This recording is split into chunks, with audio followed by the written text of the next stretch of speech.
नमस्कार. आरोग्याचं मॉडर्न युग या कार्यक्रमात मी धनुश्री दामले आपल्या सगळ्यांचं हार्दिक स्वागत करते. मागच्या भागामध्ये आपण IgA नेफ्रोपॅथी या किडनीच्या आजाराविषयी चर्चा केली, त्याविषयी माहिती जाणून घेतली. आजही या भागामध्ये किडनीच्याच हायपरटेन्सिव्ह नेफ्रोपॅथी या आजाराविषयी आपण बोलणार आहोत आणि त्यासाठी पुन्हा एकदा आपल्या बरोबर आहेत मॉडर्न होमिओपॅथीच्या senior consultant doctor Ashwini Patil. नमस्कार डॉक्टर, पुन्हा एकदा या कार्यक्रमामध्ये तुमचं हार्दिक स्वागत. धन्यवाद.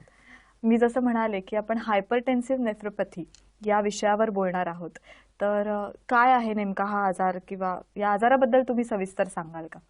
हो, नक्कीच. हायपरटेन्शन जसं आपल्याला माहिती आहे, ब्लड प्रेशर. नॉर्मल माणसामध्ये ब्लड प्रेशरची व्हॅल्यूज ज्या आहेत त्या 130/90 या असतात. त्याच्याहून अधिक ब्लड प्रेशर असेल तर त्याला आपण हायपरटेन्शन म्हणतो. आणि या हायपरटेन्शनमुळे जो किडनीवर परिणाम होतो त्याला हायपरटेन्सिव्ह नेफ्रोपॅथी म्हणतात. म्हणजे जेणेकरून किडनीचं नुकसान होतं किंवा किडनी फेल्युअर होतो, त्याला हायपरटेन्सिव्ह नेफ्रोपॅथी असं म्हटलं जातं. बरं, पण मग त्याची लक्षणं कशी दिसून येतात? लक्षणं अगेन थोडे किडनीशी संबंधित अशीच आहेत. म्हणजे आपण जसं मागच्या भागात बघितलं की किडनी विकार झाल्यानंतर जी लक्षणं येतात तीच साधारणतः या आजारामध्ये दिसली जातात. हाय ब्लड प्रेशर जे कंट्रोलमध्ये आणू नाही शकत आपण औषधं घेतल्यानंतर पण, आणि त्याच्याद्वारे येणारी पायांवर सूज, मळमळ होणं, उलटी लागणं, थोडंसं काम केलं तरी थकवा लागणं, हिमोग्लोबिनचं प्रमाण शरीरामध्ये कमी होणं, अगेन क्रिएटिनिनच्या व्हॅल्यूज वगैरे तुमच्या वाढल्या जातात.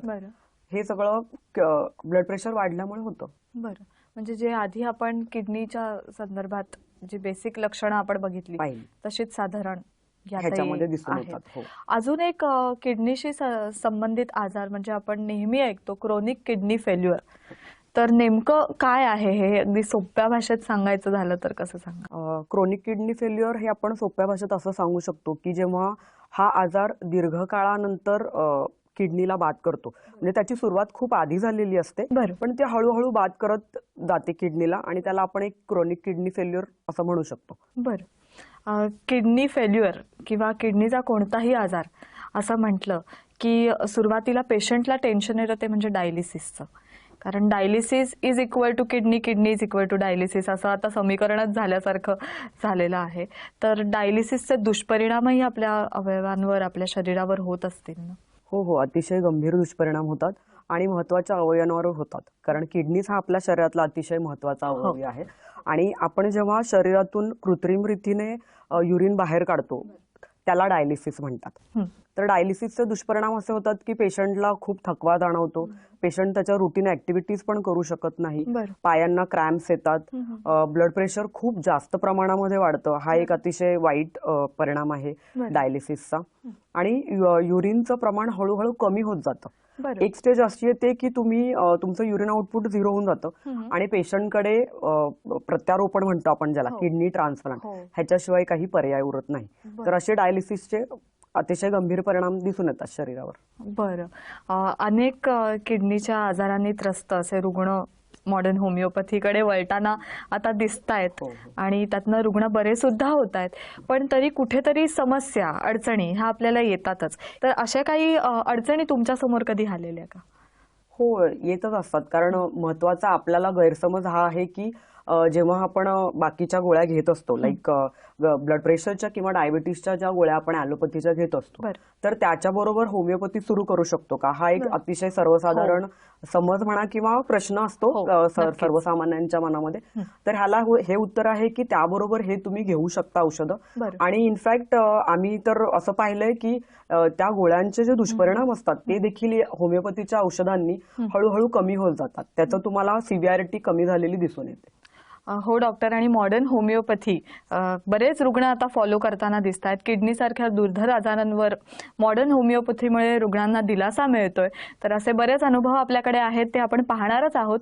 पण त्यापूर्वी घेऊया एक छोटासा ब्रेक. तुम्ही कुठेही जाऊ नका, पाहत रहा आरोग्याचं मॉडर्न युग. सल्ला आणि मार्गदर्शनासाठी खालील क्रमांकावर मिस कॉल करा. 7038833881 आणि 7038833882.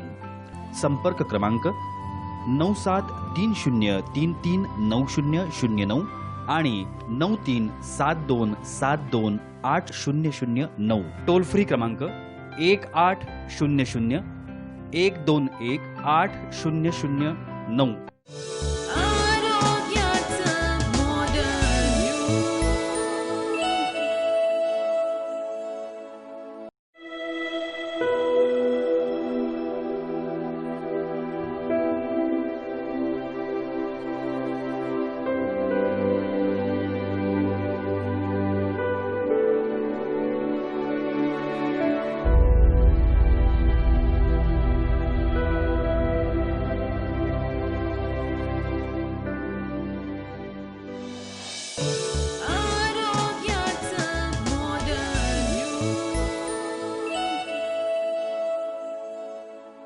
ब्रेक नंतर आरोग्याचं मॉडर्न युग या कार्यक्रमात तुम्हा सगळ्यांचं पुन्हा एकदा स्वागत.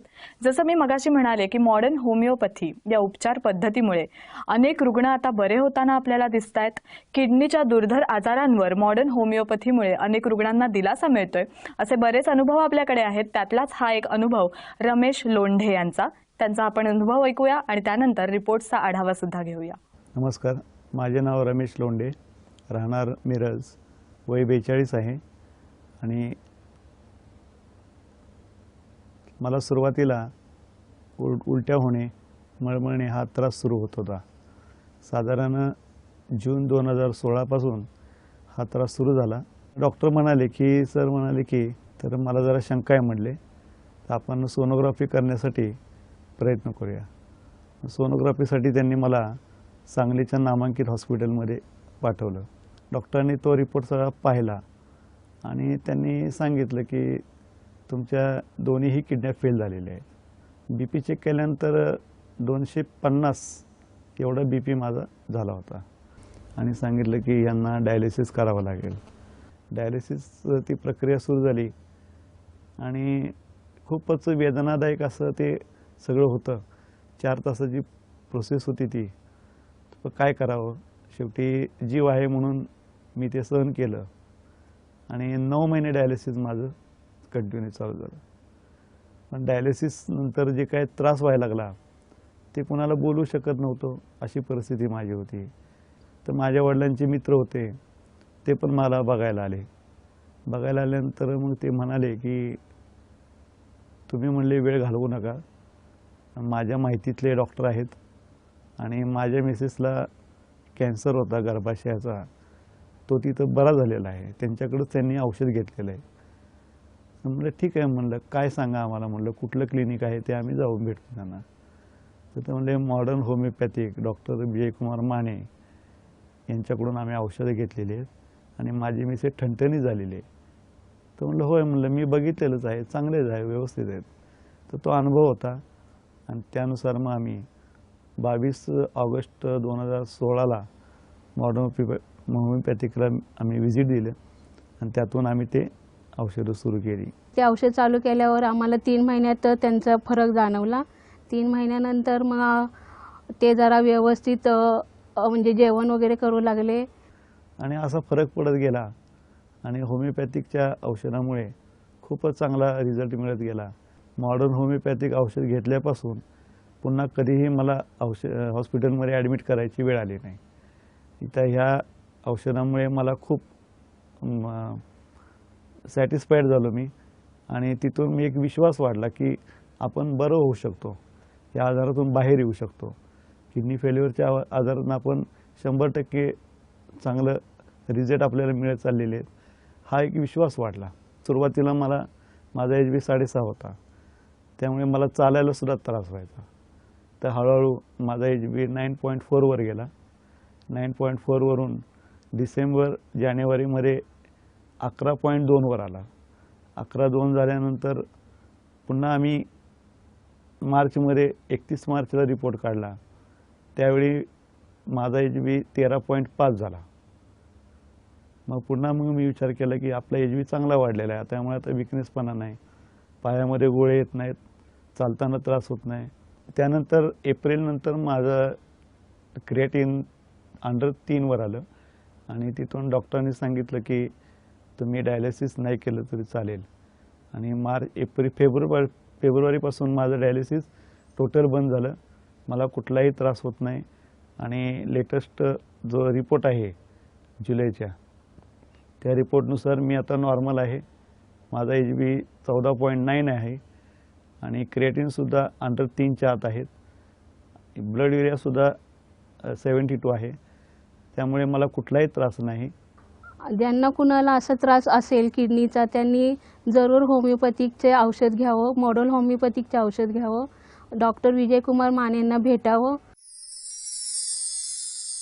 श्री रमेश लोंढे वय 42 वर्ष, राहणार सांगली. जून 2016 मध्ये त्यांना उलट्या, मळमळ, सतत पोटदुखी, भूक न लागणे असे त्रास होत होते. त्यांनी स्थानिक डॉक्टरांकडे औषधोपचार घेतले, परंतु त्याचा त्यांना काहीच फरक पडला नाही. त्यांच्या प्राथमिक मेडिकल टेस्ट रिपोर्टनुसार तज्ज्ञांनी त्यांची डाव्या बाजूची किडनी 35 ते 40% निकामी झाली असल्याचं सांगितलं. जुलै 2016च्या रिपोर्टनुसार त्यांचा HB 6.4 इतका कमी झाला. क्रिएटिन 8.5 आणि ब्लड युरिया 155 इतक्या प्रमाणात वाढला होता. नामांकित किडनी तज्ज्ञांनी सोनोग्राफी रिपोर्टनुसार त्यांच्या दोन्ही किडन्या निकामी झाल्याचं सांगितलं. त्यानंतर त्यांचा BP खूप प्रमाणात वाढला होता. त्यांना ॲडमिट करून उपचार सुरू केले. आठवड्यातून 2 वेळा असे 9 महिने सतत डायलिसिस सुरू होतं, परंतु त्याचा त्यांना काहीच फरक पडत नव्हता. त्यांना त्याचा जास्त त्रास होऊ लागला. त्यांची भूक मंदावत होती. ते फार अशक्त झाले होते. किडनी तज्ज्ञांनी त्यांना किडनी ट्रान्सप्लांटशिवाय दुसरा पर्याय नसल्याचं सांगितलं. ऑगस्ट 2016 मध्ये त्यांनी मॉडर्न होमिओपॅथीचे औषधोपचार सुरू केले. औषधोपचार सुरू केल्यानंतर पहिल्या महिन्यापासूनच त्यांना फरक जाणवू लागला. त्यांना पूर्वी होणारे सर्व त्रास बंद झाले. सध्याच्या रिपोर्टनुसार त्यांचा HB 14.2 इतका वाढला असून क्रिएटिन 2.9 तर ब्लड युरिया 72 पर्यंत कमी झाल्याचं दिसून आलं. मार्च 2017 पासून त्यांचं डायलिसिस पूर्ण बंद झालंय आणि त्यांना किडनी ट्रान्सप्लांटची आवश्यकता वाटत नाही. श्री लोंढे सध्या मॉडर्न होमिओपॅथीच्या औषधोपचारांसह सामान्य व आनंदी जीवन जगत आहेत. आत्ताच आपण रमेश लोंढे यांचा अनुभव ऐकला. नक्की ही केस कशी होती, या आजारातनं ते मॉडर्न होमिओपॅथी या उपचार पद्धतींनी कसे बरे झाले, त्यांना कसा दिलासा मिळाला, हे सगळं आपण ऐकणार आहोत. पण त्यापूर्वी घेऊया एक छोटासा ब्रेक. तुम्ही कुठेही जाऊ नका, पाहत रहा आरोग्याचं मॉडर्न युग. सल्ला आणि मार्गदर्शनासाठी खालील क्रमांकावर मिस कॉल करा. 7038833881 आणि 7038833882. संपर्क क्रमांक 9730339009 आणि 9372728009. टोल फ्री क्रमांक 1800 121 8009.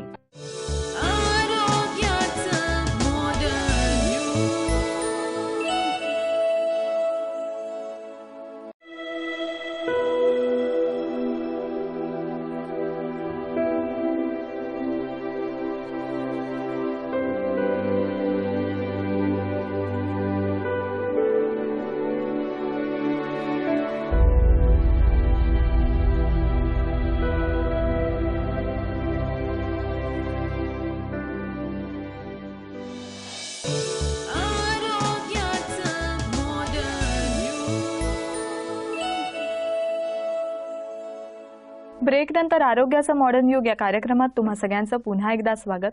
डॉक्टर, आत्ताच आपण रमेश लोंढे यांचा अनुभव ऐकला, तर काय या केसबद्दल तुम्ही सांगाल? रमेश लोंढे पेशंट हे 42 वर्षाचे पेशंट आहेत. त्यांना अनेक वर्षापासून हायपरटेन्शनचा त्रास होता. अगेन ही आपल्या हायपरटेन्सिव्ह नेफ्रोपॅथीचीच केस आहे, आजी आम्ही हँडल केलेली. ह्याच्यामध्ये पेशंटने वारंवार ब्लड प्रेशरची औषधं घेतल्यामुळे पेशंट किडनी फेल्युअरच्या शेवटच्या स्टेजला 5th स्टेजला गेलेला होता. या स्टेजमध्ये गेल्यानंतर पेशंटला डायलिसिस करण्याशिवाय पर्याय उरत नाही. आपण स्टेजेस आपण मागे बघितल्या की 1 to 5th पर्यंत स्टेजेस असतात किडनी फेल्युअरच्या. तर ज्याच्यामध्ये 5th स्टेजमध्ये गेल्यानंतर डायलिसिस करणं हे भाग पडतं, कारण तेव्हा पूर्ण किडनी फेल्युअरची सिम्पटम्स डेव्हलप होतात. जसं की हातापायांवर सूज येणं, मळमळ, उलटी होणं, पेशंटला श्वास घ्यायला त्रास होणं, अनिमिया म्हणजे रक्ताल्पता होते. हे सगळे सिम्पटम्स तुम्हाला एकत्रितरित्या दिसून येतात. मग तेव्हा पेशंटकडे डायलिसिस करण्याशिवाय उपचार पद्धतीशिवाय पर्याय उरत नाही. पण या आपण पाहिलं की त्याचे तसेच दुष्परिणाम पण खूप आहे डायलिसिसचे. तर या पेशंट जेव्हा आमच्याकडे आले तेव्हा त्यांना आठवड्यातनं 2दा डायलिसिस करायला लागत होतं. बरं. पेशंट अनेमिक होते, स्वतः येऊ शकत नव्हते. त्यांच्या घरच्यांनी येऊन औषधं घेतली आणि औषधं सुरू केली. बरं. पेशंट साधारणतः आमच्याकडे जुलैमध्ये कन्सल्ट केलं 2016 मध्ये आणि त्यांनी ऑगस्टपासून औषधं सुरू केली. बरं. पेशंटला आम्ही औषधं साधारणतः 1 वर्षभर औषधं पेशंट घेत होते. आम्ही पेशंटला हळूहळू डायलिसिस कमी करायला सांगतो आमच्या मॉडर्न होमिओपॅथीमध्ये. जसं की पहिले समजा आठवड्यातनं 2दा करताय तर 1दा करा, असं लांबवत जातो प्रोसिजर. बरं. आणि त्यामध्ये पेशंटची इम्प्रुव्हमेंट दिसून येते आम्हाला, जसं की युरिनचं प्रमाण वाढणं, पेशंटला भूक लागणं, बरं. पेशंट स्वतःची कामं हळूहळू करू शकतात, नॉर्मल जीवन जगू शकतात, बरं. त्यांचा जेवणाचा इंटेक बऱ्यापैकी वाढतो. हे असे जे पॉझिटिव्ह चेंजेस पेशंटमध्ये हळूहळू दिसून येतात. बरं. आज हे पेशंट आहेत रमेश लोंढे. सिन्स 2017 एप्रिलच्या 2017 पासून त्यांनी डायलिसिस केलेलं नाहीये. बरं. पेशंटचे रिपोर्ट्स पण अतिशय नॉर्मल आहेत. बरं. पेशंट अतिशय सर्वसामान्य जीवन जगत आहेत. बरं. आणि त्यांचं क्रिएटिनिन लेवल पण एक स्टेबल लेवलवर आहे, जिथे ते डायलिसिस न करताही त्याच ह्याच्यामध्ये त्यांनी स्टेबल राहिलेलं आहे. आपण मगाशीच म्हणालो की किडनीचे आजार हे सतत गोळ्या घेतल्यामुळे किंवा सतत वेगवेगळ्या प्रकारची औषधं घेतल्यामुळे सुद्धा आपल्या किडनीवर परिणाम होतो. जसं की आता आजकाल इतकं आपलं लाईफ बिझी झालेलं आहे आयुष्य की आपण जरासं डोकं दुखलं, जरासं हे की पटकन रिलीफ मिळण्यासाठी सुद्धा एखादी गोळी घेणं, तर हे पण चुकीचं आहे. हो, ते अतिशय चुकीचं पण आहे आणि घातकही आहे. कारण ज्याप्रमाणे आम्ही आता पेशंट्स बघतो की त्याच्यामध्ये वारंवार घेणाऱ्या या पेन किलर्समुळे, औषधांमुळे किडनीवर गंभीर परिणाम होतो. त्याचप्रमाणे इतर आजारांवर, जसं आपण या पेशंटमध्ये बघितलं की ब्लड प्रेशरच्या गोळ्यांमुळे किडनी फेल्युअर झाले, तसेच आहेत हार्टचे पेशंट असतात, ते त्यांचे मेडिसिन घेतात. तर हे over a period of time, long time घेतल्यामुळे किडनीवर दुष्परिणाम होतो आणि किडनी फेल होतात. त्यातले जे मेटल्स असतात ते तुमची किडनी वॉशआउट करू शकत नाही किंवा बाहेर टाकले जात नाहीत. ते विजातीय पदार्थ शरीरामध्ये साठून राहतात आणि एक अल्टिमेट स्टेज अशी येते की क्रिएटिनिन तुमची 8च्या पुढे जाते. मग तुम्हाला डायलिसिस शिवाय पर्याय उरत नाही. तर हे पण आपण काळजी घेणं जरुरीचं आहे की आपण या गोळ्यांना किती कमीत कमी त्याचा वापर करणं, म्हणजे अगदी छोट्याशा आजारांवर आपण गोळ्या न घेतलेल्याच बऱ्या. खरंय. आपण आता हायपरटेन्सिव्ह नेफ्रोपॅथी या विषयावर बोलतोय, तर प्रचलित उपचार पद्धतीमध्ये याच्यावर कसे उपचार आहेत आणि त्या उपचारांचा कुठेतरी शरीरावर दुष्परिणाम होताना दिसतोय का? हो, प्रचलित उपचार पद्धतीमध्ये त्यांच्याकडे जे उपचार आहेत त्याच्यामध्ये डायलिसिस आहे आणि किडनी प्रत्यारोपण म्हणजे किडनी ट्रान्सप्लांट, हे 2 पर्याय आहेत. डायलिसिस ज्याप्रमाणे आपण म्हटलं की ते खूपच पेनफुल आहे आणि खर्चिक देखील आहे. पेशंटला सतत हॉस्पिटलाइज व्हावं लागतं, त्याच प्रमाणात खर्च पण होतो आणि पेशंटला रिलीफ मिळत नाही. हे एक दुसरं आहे. इकॉनॉमिकल बर्डन तर येतच, पण आपल्याला त्याच्यामध्ये पॉझिटिव्ह काही मिळतही नाही. तर हे डायलिसिसचे दुष्परिणाम आणि शरीरावर होतात ते वेगळेच, आणि पेशंटला अल्टिमेटली किडनी ट्रान्सप्लांटकडे जावं लागतं. तर ह्याच्या आमच्या होमिओपॅथीचे जेव्हा तुम्ही उपचार पद्धती घेता तेव्हा हे ओपीडी बेसिस आहे.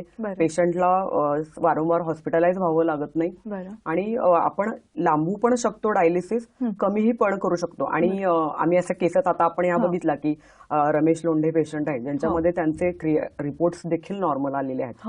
एवढी म्हणजे प्रभावी उपचार पद्धती आहे की सर्वसामान्यांनी त्याचा फायदा घेतला तर चांगली गोष्ट आहे. पण मग असे आजार होऊ नयेत किडनीचे, यासाठी प्रतिबंधात्मक उपाय जे आपण म्हणू, तर तसे काही आपण घेऊ शकतो का? किडनीच्या आजारांमध्ये आपण प्रतिबंधात्मक उपचार म्हणजे मिठाचं प्रमाण कमी घेणं, हिरव्या पालेभाज्यांचा समावेश करणं, लो प्रोटीन डाएट घेणं, ज्याच्यामध्ये मांसाहार टाळणं गरजेचं आहे. त्याचबरोबर द्रव पदार्थांचं सेवन पण कमी करणं आवश्यक आहे, जेणेकरून आपण किडनीला अतिरिक्त भार देऊ शकत नाही. किडनी जास्त वेळ फंक्शनिंग करण्यासाठी कमी पाणी घेणं गरजेचं आहे. खरंच खूप उपयुक्त अशी माहिती दिली डॉक्टर. खरं तर ही माहिती सगळ्यांनाच असणं खूप गरजेचं आहे, पण आपण बऱ्याच वेळेला दुर्लक्ष करतो अशा छोट्या छोट्या गोष्टींकडे, आणि मग एखादा मोठासा आजार उद्भवला की आपल्या सगळ्यांना टेन्शन येतं. तुम्ही इथे आलात, या विषयावर आमच्याशी चर्चा केलीत, त्याबद्दल तुमचे खूप खूप आभार. धन्यवाद. या विषयासह आपण या भागात इथेच थांबतोय. पुन्हा भेटूया आरोग्याचं मॉडर्न युगच्या पुढील भागात. तोपर्यंत नमस्कार. सल्ला आणि मार्गदर्शनासाठी खालील क्रमांकावर मिस कॉल करा. 7038833881 आणि 7038833882. समुपदेशन आणि मार्गदर्शनासाठी मॉडर्न होमिओपॅथीच्या खालील केंद्रांवर संपर्क साधा. दादर, कळवा, धनकवडी, पिंपरी चिंचवड, म्हापसा, मडगाव, नाशिक, औरंगाबाद, कोल्हापूर, नांदेड, नागपूर आणि सोलापूर. संपर्क क्रमांक 9730339009 आणि 9372728009. टोल फ्री क्रमांक 1800-121-800-9. Website modernhomeopathy.co.in. Email ID info@modernhomeopathy.co.in आणि modernhomeopathy 8009@gmail.com.